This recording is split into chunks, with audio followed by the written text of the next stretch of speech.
बिहार में इस वक्त कई फसलों की बुवाई का समय नजदीक आ रहा है। ऐसे में रासायनिक खाद खासकर यूरिया की मांग बढ़ने लगी है। मांग बढ़ने के साथ ही यूरिया की कालाबाजारी होनी भी शुरू हो जाती है और फिर इसकी निर्धारित मूल्य से अधिक कीमत पर बिक्री जैसी शिकायतें रफ्तार पकड़ना शुरू कर देती हैं। ऐसे में इससे छुटकारा पाने के लिए एक विशेष कदम उठाया गया है।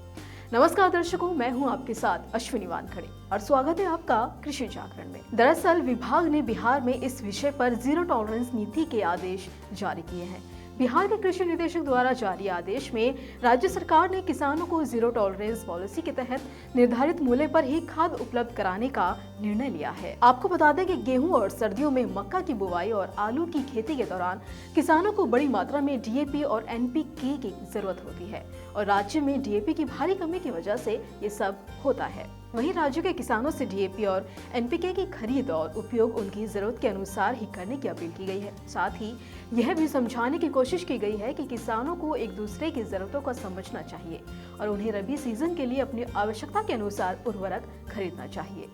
इसके अतिरिक्त आदेश में सभी उर्वरक आपूर्तिकर्ताओं और निर्माताओं को निर्देश दिया गया है कि उर्वरकों की बिक्री केंद्र तक पहुंचाने की जिम्मेदारी आपूर्तिकर्ता कंपनी की होगी। तो वहीं गलत करने की स्थिति में या निर्धारित मूल्य से अधिक उर्वरक बेचने की शिकायत के मामले में संबंधित कंपनी के खिलाफ FCO 1985 और AC अधिनियम के अनुसार कार्रवाई की जाएगी। कृषि विभाग ने इस नीति का पालन करने के लिए पंचायत स्तर तक व्यवस्था की है और विभाग के अधिकारियों की जवाबदेही भी तय की है।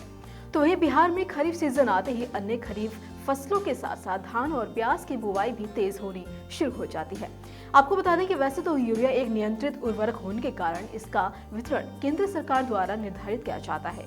वितरण व्यवस्था की जिम्मेदारी राज्य सरकार की होती है। तो वहीं खरीफ सीजन में बिहार में करीब 10 लाख टन यूरिया की खपत होने की उम्मीद है। इसी तरह इस सीजन में करीब 3.50 लाख टन डीएपी और 2 लाख टन एनपीके की खपत होने की संभावनाएं जताई जा रही हैं। तो दर्शकों, यह है खाद से जुड़ी कुछ खास जानकारी। इसके अलावा भी अगर आप कोई जानकारी प्राप्त करना चाहते हैं तो नीचे दिए गए कमेंट सेक्शन में कमेंट कर जरूर बताएं। फिलहाल के लिए हमें दीजिए इजाजत और देखते रहिए कृषि जागरण। शुक्रिया।